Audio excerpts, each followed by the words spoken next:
Sam Seder on the Majority Report. Emma Vigeland is out today. Joining us by phone, Andrea Joy Campbell. She is the Attorney General of Massachusetts. Andrea, thanks so much for joining us. Thank you for having me.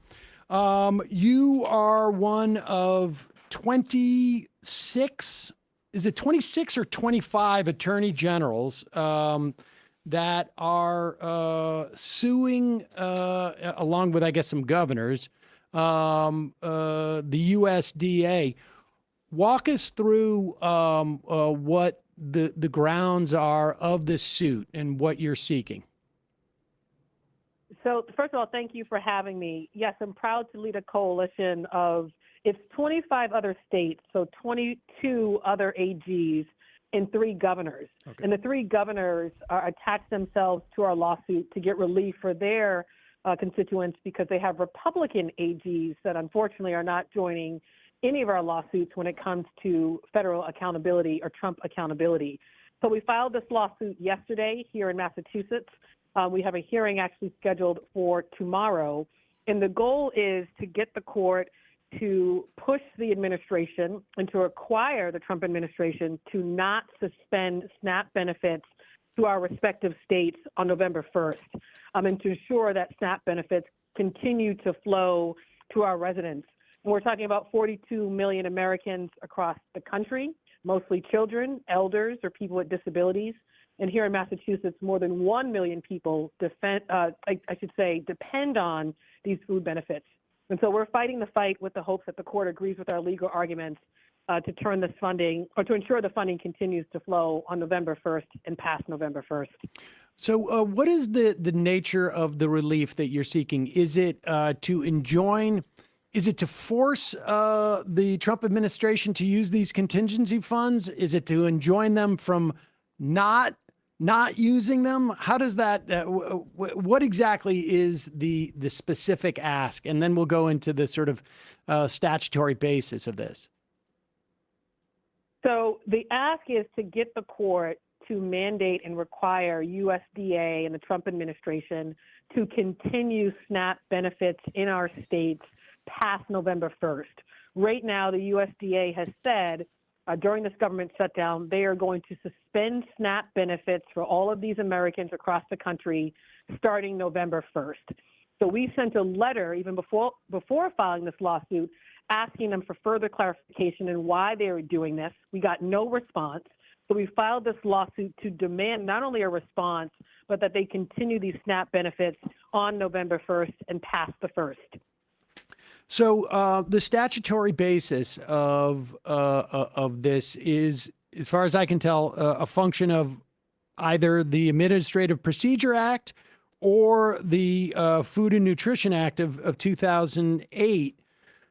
And I guess there's also, I would say, I mean, it seems also that there's evidence that this is sort of capricious insofar as the USDA had a notice up on their website as of like 3 days ago that they had prepared for this and had the contingency funds. That's exactly right.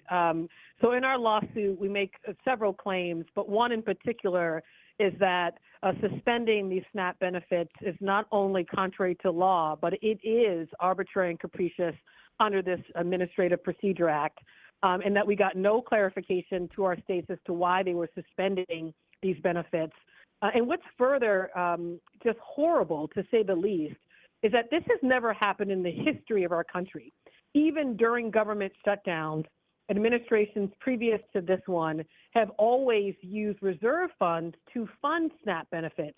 And here right now, the Trump administration is sitting on $6 billion in a SNAP reserve fund for emergency situations just like this.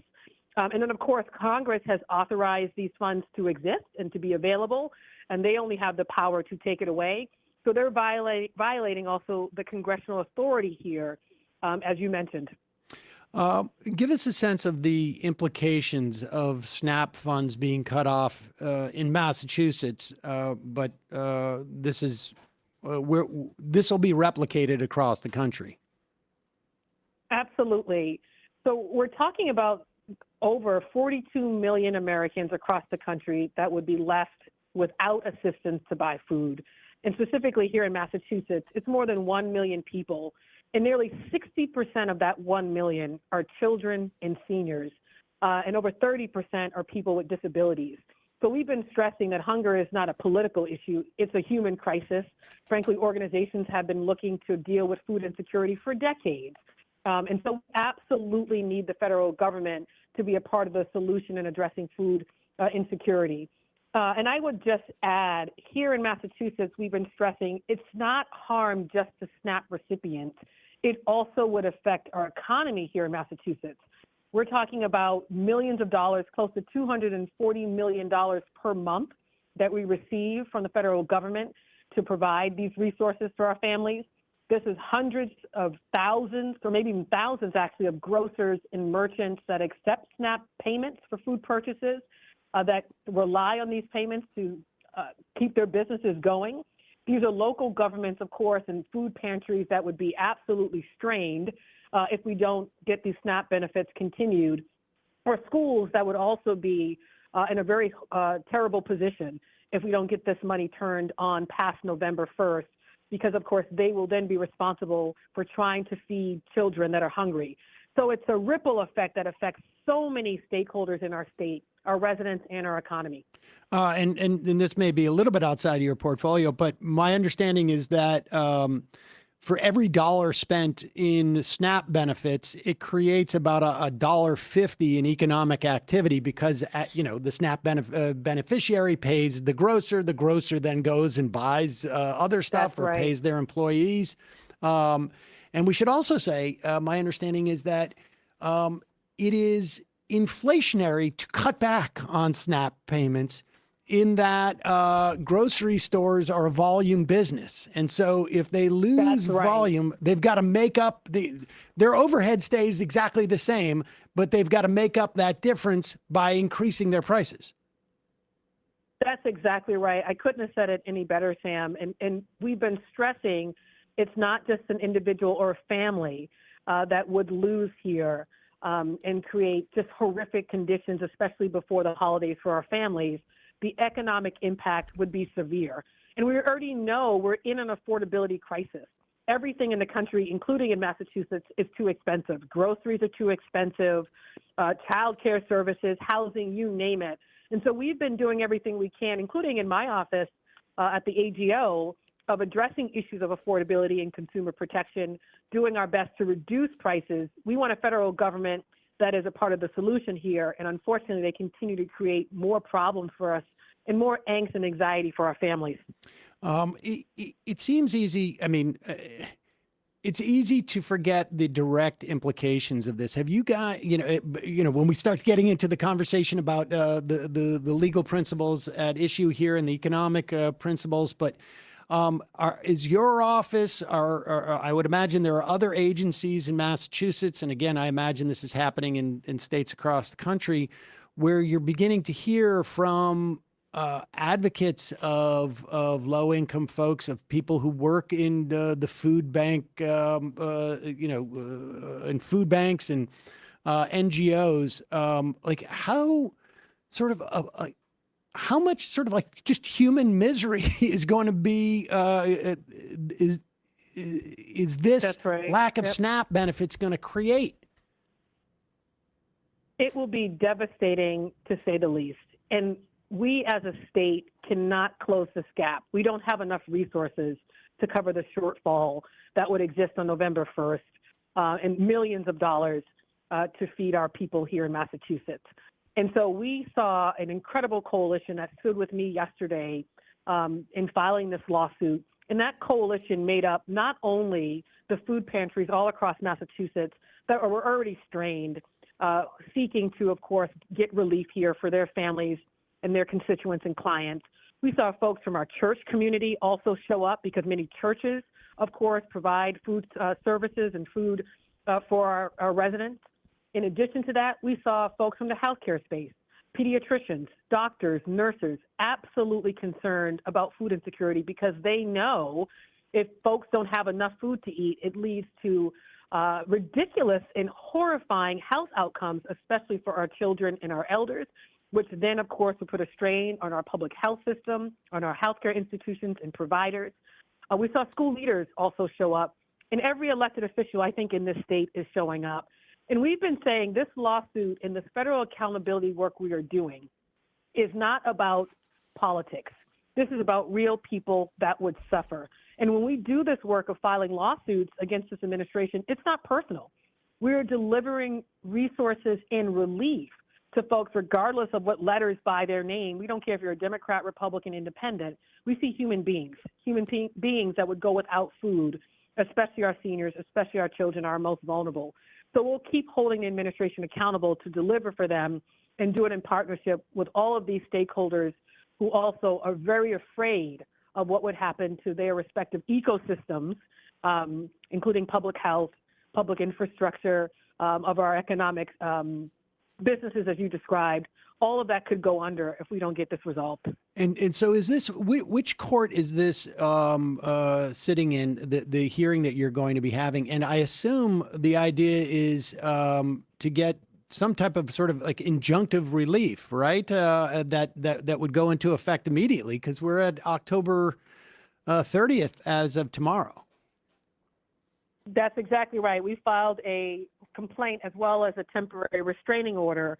The hearing is scheduled for tomorrow. It's in the District of Massachusetts, here in Massachusetts Federal Court. And we will bring that urgency in argument, as we have in our papers and in the complaint, to the judge. And we hope that the judge will not only hear our arguments, but rule immediately to push the administration to continue SNAP resources for our SNAP recipients here in Massachusetts and across this country. And so the hearing that's going to be in this Massachusetts federal court will pertain across the country. It's almost like a multi-district litigation type of situation. That's exactly right, multi-state. But I have to be crystal clear, the only AGs that are stepping up in this moment in time is Democratic AGs. There's not one Republican AG that has signed on to our SNAP lawsuit. They're terrified. We have three governors. They're terrified because this is clearly a Trump intimidation ploy, and they're terrified of going against him. Just one or two more questions, because I know you've obviously got a lot on your plate. One of the things that we're seeing, in Illinois, California, in New York State to a certain extent. I know there's been a lot of ICE activity in Massachusetts. California, Illinois, and New York have set up at least some version of an accountability portal where people are sending in videos and filing complaints against ICE. We've seen Bovina, who's head of actually or a customs and border official, but a lot of those people are now replacing the ICE people, getting completely dressed down in a court in Chicago, and has to report there every day at 6 p.m., I guess, with his video camera to make sure that he's not, using tear gas on kids who are doing Halloween trick-or-treating. Is Massachusetts, is there any talk in Massachusetts of setting up a similar type of repository of data, video, testimonies that could ultimately be used to hold ICE law-breaking accountable? In many ways, yes. We have formal apparatuses where folks can file complaints with our office on anything for that matter.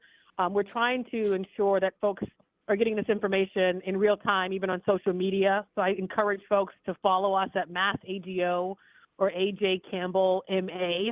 And folks can send us all types of information through our website, on social media, call our office. We have real people that pick up the phone. And so we are being as accessible as we can, including through some of our community-based organizations where we recognize that folks may not want to send anything to government right now.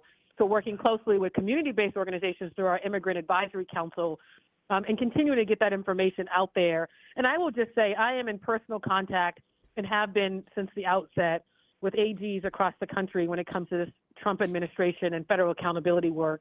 including California, Oregon, Illinois, New York.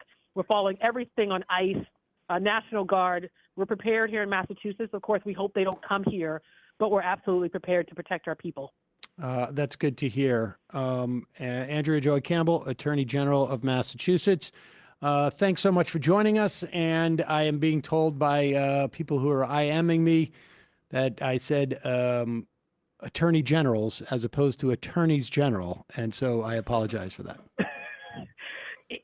People go back and forth either way, AGs, all the things. Sam, you're doing it right. You're getting the information out. That's what matters. If you're the AG and you're telling me that that's okay, that I'm within bounds, then I feel like I have go back and forth. God bless. But I please, appreciate thank that. you for having me, and hope to see you in Massachusetts at some point. Thank you, Sam. I will be up there probably in the holidays. I appreciate it. Thank you so much. Thank you. Bye-bye. Bye. Hey, folks, don't forget to hit the subscribe button and check out our daily show. We do it every day at 12 p.m. Eastern for about 2.5 hours. We even take phone calls. You should check that out.